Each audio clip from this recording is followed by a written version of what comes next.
श्रोता प्रेमियों, मैं राम सागर शास्त्री आप लोगों के समक्ष एक प्रसंग रखने जा रहा हूं, भक्त चंद्रहास। देखिए, आप लोगों ने एक दोहा सुना होगा, जाको राखे साइया मार सके ना कोई, बाल न बांका कर सके सही जग बैरी होए। जिसकी भगवान रक्षा कर रहा हो उससे कौन मार सकता है। आज के प्रसंग में आप लोग सुनेंगे कि भक्त चंद्रहास का बुरा चाहने वाले स्वयं बर्बाद हो गए, परंतु उस भक्त का बाल बांका भी नहीं हुआ। आइए अब हम आप लोगों को प्रसंग की तरफ ले चलें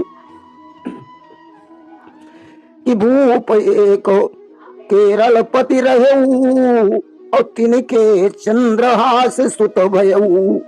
केरल पति नाम का एक राजा हुआ जो बड़ा दानी, धर्मात्मा, न्यायी और प्रजाभक्त था। उसके घर में ईश्वर की कृपा से एक पुत्र ने जन्म लिया जिसके एक हाथ में 6 उंगलियां थीं।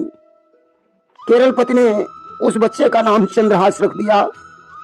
चंद्रहास अभी छोटा ही था कि भाभी वशात दुश्मनों ने राजा कुंतल पुत्र पर आक्रमण कर दिया। धाई ने देखा चंद्रहास के जीवन को खतरा है, वह उस बच्चे को लेकर भाग गई कि एक दिवस अरिकीन चढ़ाई, ससिहा सही भागी लय धाई। आज धाई उस बच्चे को लेकर कुंतलपुर के राजा कौंतल्य के जो मंत्री थे धृष्ट बुद्धि, उनके यहाँ पहुंची। धृष्ट बुद्धि के यहाँ चंद्रहास का पालन पोषण होने लगा।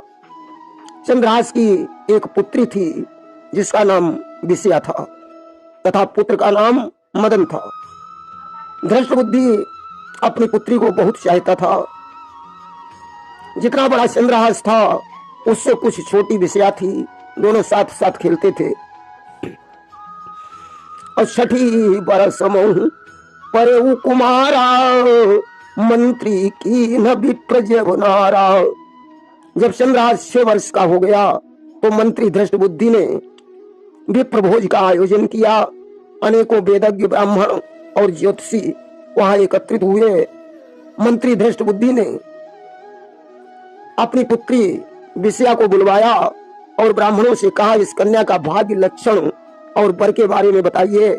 ब्राह्मणों ने कहा, मंत्री जी, आपकी कन्या बड़ी भाग्यवती और बुद्धिमती है।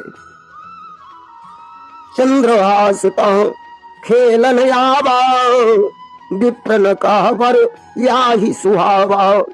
उसी समय वहां चंद्रहास भी खेलते खेलते आ गया। ब्राह्मणों ने कहा, मंत्री जी, आपकी कन्या का विवाह इसी लड़के के साथ होगा। यह संयोग ऊपर से बनकर आया है। यह शब्द सुनकर मंत्री धृष्ट बुद्धि दुखी हो गया। मन में विचार करता है कि मैं मंत्री यह नीच कुमारा, करम ब्याह सिंह संसारा। अरे, मैं एक मंत्री हूं, इस नीच लड़के के साथ पुत्री का विवाह कैसे कर सकता हूं। यदि विवाह कर दिया तो संसार में मेरी हंसी होगी। मैं उस बांस को ही नहीं रखूंगा जिससे बांसुरी उत्पन्न हो। जल्लादों को बुलाया और कहा, हे जल्लादों, इस बच्चे को जंगल में ले जाकर कत्ल कर दो कि तेरी कनास कही दीवाना, अवहरऊ जाई बनया के प्राणा। जल्लाद उस बच्चे को लेकर जंगल में पहुंचे। चंद्रहास बड़ा सुंदर था। जल्लादों को दया आ गई कि भक्त वश्य कीनी रखवारी, रूप देखी तिन दया विचारी। जल्लादों ने सोचा, इसके एक हाथ में 6 उंगलियां हैं, आज तो उसकी एक उंगली काट ली और कहा, अब तुम यहां से परदेश भाग जाओ। जल्लादों ने पहुंचकर धृष्ट बुद्धि को वह उंगली दिखाई और कहा, आपकी आज्ञा का पालन हुआ। चंद्रहास मारा गया। धृष्ट बुद्धि बड़ा प्रसन्न हुआ। और इधर सजनों, चंद्रहास एक जंगल में दुखी घूम रहा था। भगवान की ऐसी कृपा हुई कि राजा कुलिंदपति शिकार खेलने के लिए उसी जंगल में पहुंच गए। रोने की आवाज सुनकर कुलिंदपति वहां पहुंचे। उन्होंने चंद्रहास को देखा कि देखी दशा कुलिंदपति, लीन्यो गोद उठाई, पूछ द्रगन से नीर को लीना अश्व चढ़ाई। राजा ने उस बच्चे को गोद में उठा लिया, आंसू पोंछे और घोड़े पर बैठाकर अपने घर ले आया। कुलिंदपति ने चंद्रहास को पढ़ाया लिखाया, इसके बाद उसका राज तिलक कर दिया। चंद्रहास युवराज बन गए। युवराज बनने की खुशी में कुलिंदपति ने अपने दूतों के द्वारा राजा कुंतलपति के लिए चौथ भेजी। मंत्री धृष्टबुद्धि ने दूतों से प्रश्न किया कि धृष्टबुद्धि पूछन लगा, नृप कुलिंद का हाल, कौन खुशी भई भूप घर, भेजा जो धनमाल। आज राजा कुलिंदपति के यहाँ कौन सी खुशी हुई जो ये धनमाल यहाँ भेजा है। दूत ने कहा, मंत्री जी, कुलिंद ने चंद्रहास का आज राज तिलक किया है, उसकी खुशी में ये चौथ भेजी है। इस समाचार शशिहास का सुनत भयो संदेह, सुधी आई दुज वचन की, बिसरा चौथ स्नेह। मंत्री धृष्टबुद्धि ने जो ही ये सुना कि चंद्रहास युवराज बन गया है, मालूम पड़ता है जल्लादों ने उसका वध नहीं किया था। अब यदि चंद्रहास जीवित रहेगा तो उसका विवाह मेरी कन्या से अवश्य हो जाएगा। संसार में मेरी नाक कट जाएगी, मुझे उसकी मृत्यु का कोई उपाय अवश्य सोचना पड़ेगा। आज उसने राजा कुंतलपति से कहा, महाराज, कुलिंदपति का पुत्र चंद्रहास है जो आज युवराज बन चुका है, मैं उसे देखने के लिए जा रहा हूं, शायद मेरी पुत्री विषया के योग्य वर हो। कुंतलपति ने कहा, ठीक है, चले जाओ।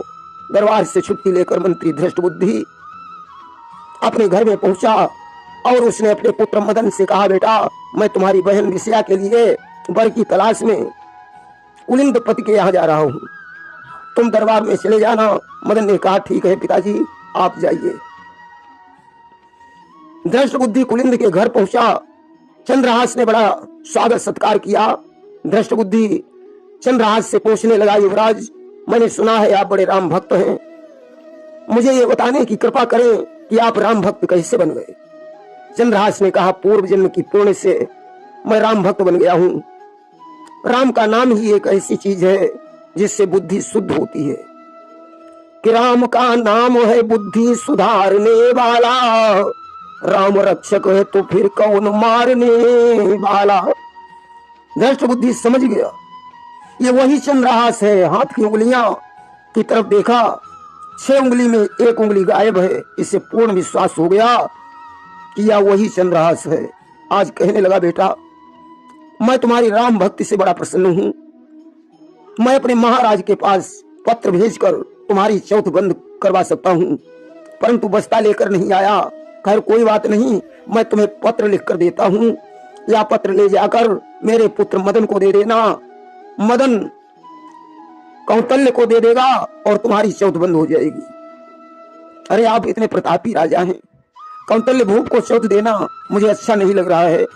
आज मंत्री धृष्टबुद्धि ने एक पत्र लिखा और जानते हो पत्र में उसने क्या लिखा कि विषमस्मयी प्रदातव्यम त्वया मदन शत्रवे, कार्याकारेण कर्तव्यम कर्तव्यम किल में प्रियम। हे पुत्र मदन, इस शत्रु को विष दे दो, इस काम में देर नहीं होनी चाहिए, मेरी भलाई इसी में है। आज पत्र को लेकर चंद्रहास चल पड़ा।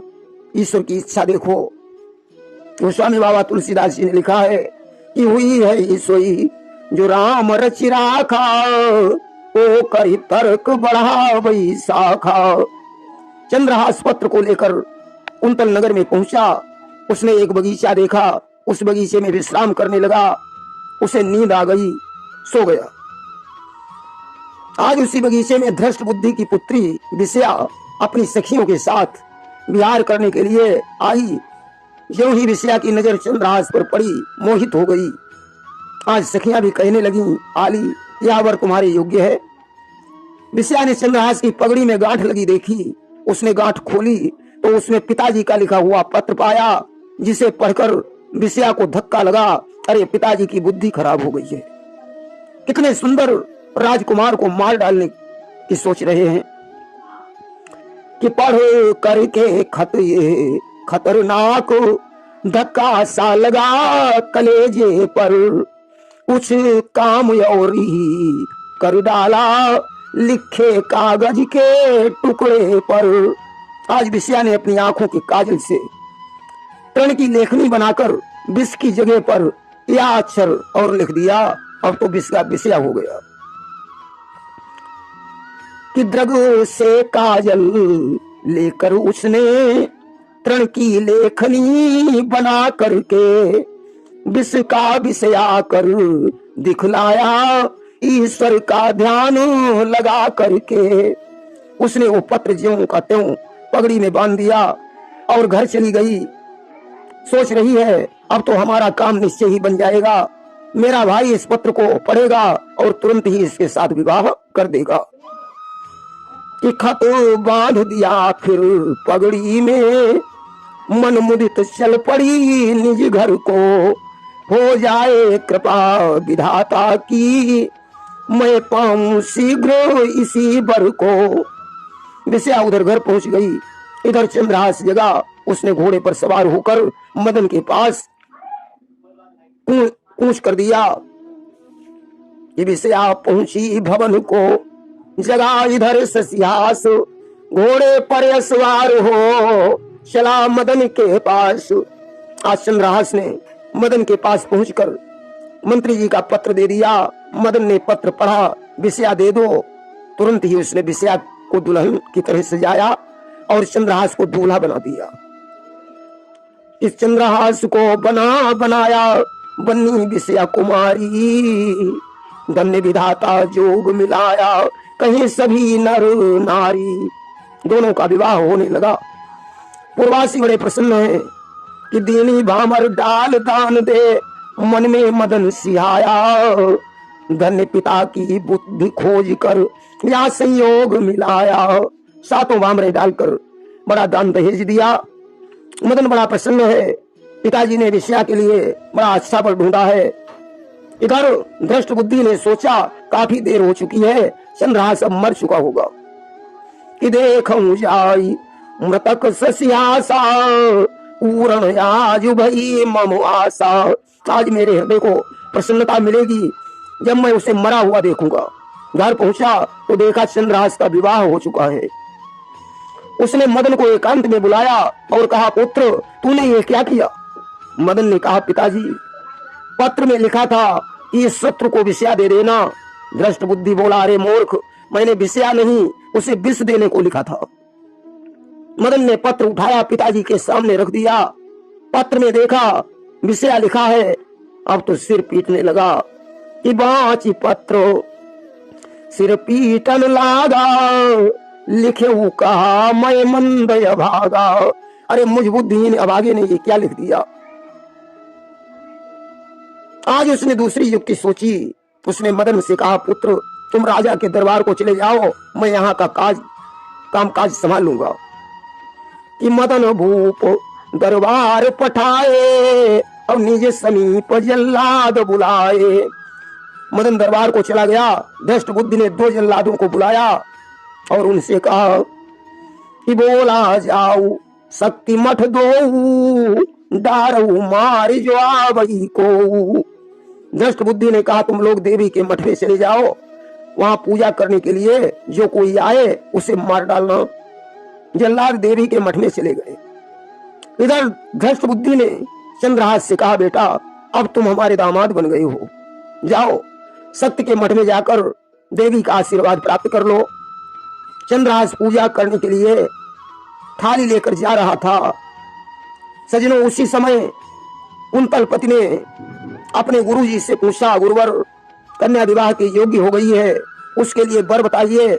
गुरुजी ने कहा, उसके लायक वर चंद्रहास है। राजा ने मदन से कहा, जाओ इसी समय चंद्रहास को बुलाकर दरबार में हाजिर करो। मदन चल देता है। चंद्रहास पूजा करने के लिए जा रहा था। मदन मिल गया। मदन ने कहा, आपको राजा कौंतल्य दरबार में बुला रहे हैं, इसलिए ऐसा करो या थाल मुझे दे दो और तुम दरबार को चले जाओ। कि मदन कहा, महिला बहु थारा और तुम जा बहु कुंतल दरबारा। चंद्रहास दरबार को चला गया। इधर मदन ज्यों ही देवी के मठ में पहुंचा, जल्लादों ने उसे मार डाला। कुछ देर के बाद धृष्ट बुद्धि उस मंदिर में पहुंचा तो देखा चंद्रहास नहीं बल्कि उसका ही पुत्र मरा हुआ पड़ा है। अब तो बड़ा दुखी हो गया कि पुत्र मृतक लखी धीरन रहे और शिला पटक की सिर यमपुर गए। पुत्र की लाश को देखकर मंत्री दुखी हो गया। उसने एक शिला उठाई, अपनी खोपड़ी पर पटक दी। मंत्री की भी मृत्यु हो गई। और उधर कुंतलपति ने अपनी पुत्री का विवाह चंद्रहास के साथ कर दिया, सारा राजपाट दे दिया, चंद्रहास का तिलक कर दिया और भगवान का भजन करने के लिए जंगल को चले गए। कि तिलक किया शशिहास का, सिर पर बांधा ताज, नट कुंतल बन को गए हरि सुमिरन के काज। इसके बाद चंद्रहास पूजा करने के लिए शक्ति के मठ में पहुंचा तो क्या देखा कि मठ को निहारा जाए, रक्त का पनारा बहे, मनन और मंत्री मठ माही मरे डारे। राम राम जपत कात बार बार राम राम, हाय राम या तो मोहि प्राणन ते प्यारे हैं। मठ में रक्त का पनारा बह रहा है। मदन और धृष्ट बुद्धि मंत्री मरे हुए पड़े हैं। चंद्रहास सोच रहा है, हे भगवान, न जाने इन्हें किसने मार डाला है। भले ही मेरे प्राण चले जाते परंतु मेरे संबंधी जीवित हो जाते। उस समय मठ से आवाज आने लगी कि राम कृपा मठ मा भई बानी, चंद्रहास मत करहु गलानी। शत्रु तुम्हार दो हम मारे, और जीवित हुई कहे तुम्हारे। ये चंद्रहास, मैंने ही तुम्हारे शत्रुओं का संहार किया है। अगर तुम चाहते हो तो मैं इन्हें जीवित कर सकता हूँ, कर सकती हूँ। आज सजनों, चंद्रहास के कहने पर मदन और मंत्री दोनों जीवित हो गए। मंत्री जी ने चंद्रहास से अपनी गलती की क्षमा मांगी। चंद्रहास ने सभी राजाओं को राम भक्ति में लगाया कि राम ही सुमेरियो गाइए, राम ही संतत सुनियो, राम गुण ग्राम ही। राम की भक्ति का चारों तरफ चंद्रहास ने प्रचार किया। बोलिए वृंदावन बिहारी लाल की जय।